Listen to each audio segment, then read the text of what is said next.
गैर निष्पादित संपत्तियां एनपीए और फंसे हुए कर्जों का बढ़ता बोझ अनेक बैंकों के मूल्य में कमी प्रबंधन से जुड़ी समस्याओं के कारण बैंकिंग प्रणाली में ठोस सुधारों की आवश्यकता लंबे समय से महसूस की जा रही है। इस स्थिति के अंतर्गत केंद्र सरकार ने सार्वजनिक क्षेत्र के बैंकों को पुनर्गठित करने की प्रक्रिया शुरू कर दी है। इस समय देश में भारतीय स्टेट बैंक को छोड़कर 20 अन्य सार्वजनिक क्षेत्र के बैंक मौजूद हैं। अब बैंकिंग परिदृश्य में बदलाव आ रहा है।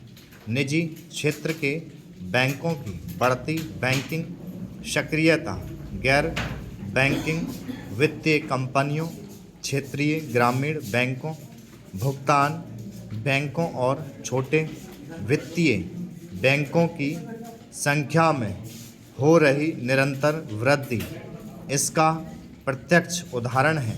सार्वजनिक क्षेत्र के बैंकों के विलय संबंधी इस निर्णय से जहां एक ओर विकासशील अर्थव्यवस्था की ऋण आवश्यकताओं को पूरा करने में सहायता मिलेगी, वहीं दूसरी ओर अन्य आर्थिक उतार चढ़ावों को झेलने तथा राजकोष पर अनावश्यक विकास हेतु संसाधन जुटाने की दृष्टि से सार्वजनिक क्षेत्रों में निर्भरता के बिना मजबूत निवेश एवं प्रतिस्पर्धी बैंकों के निर्माण में भी मदद मिलेगी। विलय की पृष्ठभूमि भारत में आधुनिक बैंकिंग की शुरुआत ब्रिटिश राज में हुई। 19वीं शताब्दी के प्रारंभ में ब्रिटिश ईस्ट इंडिया कंपनी ने 30 बैंकों की शुरुआत की।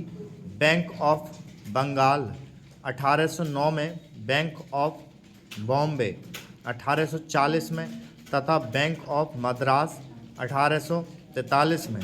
लेकिन इन तीनों बैंकों का विलय एक नए बैंक इंपीरियल बैंक में कर दिया गया, जिसका वर्ष 1955 में भारतीय स्टेट बैंक में विलय कर दिया गया। भारतीय रिजर्व बैंक की स्थापना वर्ष 1935 में हुई थी। स्वतंत्रता से पूर्व व पश्चात भारतीय रिजर्व बैंक केंद्रीय बैंक के रूप में सक्रिय था।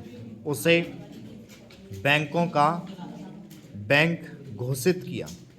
विलय के संबंध में वर्ष 1991 में यह सुझाव दिया गया था कि भारत के बदलते आर्थिक परिदृश्य को ध्यान में रखते हुए देश में कुछ मजबूत सार्वजनिक क्षेत्र के बैंक होने चाहिए।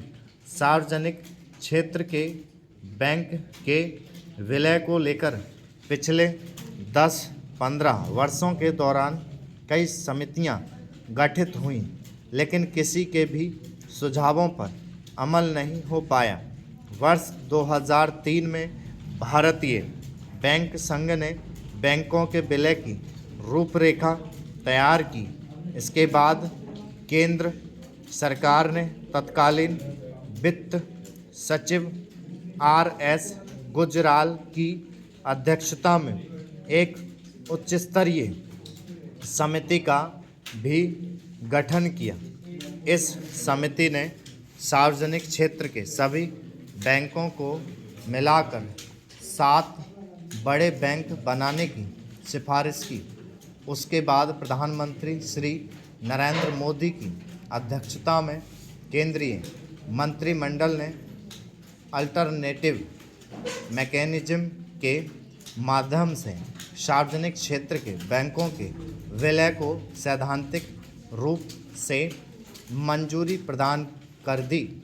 एक लंबे समय बाद मई 2016 में इस संबंध में प्रभावी कार्यवाही प्रारंभ हुई तथा 6 बैंकों के भारतीय स्टेट बैंक में विलय की घोषणा की गई। इस निर्णय के द्वारा राष्ट्रीयकृत बैंकों के विलय के फलस्वरूप सशक्त एवं प्रतिस्पर्धी बैंकों के निर्माण में मदद मिलेगी।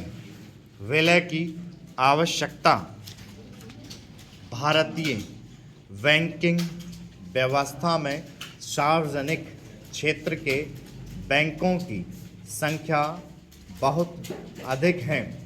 ये सभी बैंक लगभग एक समान क्षेत्र में एक ही प्रकार के उपभोक्ताओं को अपनी सुविधाएं प्रदान करने को प्रयत्नशील रहते हैं। इससे जहां बैंकों के मध्य गैर जरूरी व अतार्किक प्रतिस्पर्धा वाले वातावरण का निर्माण होता है, वहीं इससे बैंकिंग गतिविधियों की लागत भी अधिक हो जाती है, जिससे सरकार पर बोझ बढ़ता है।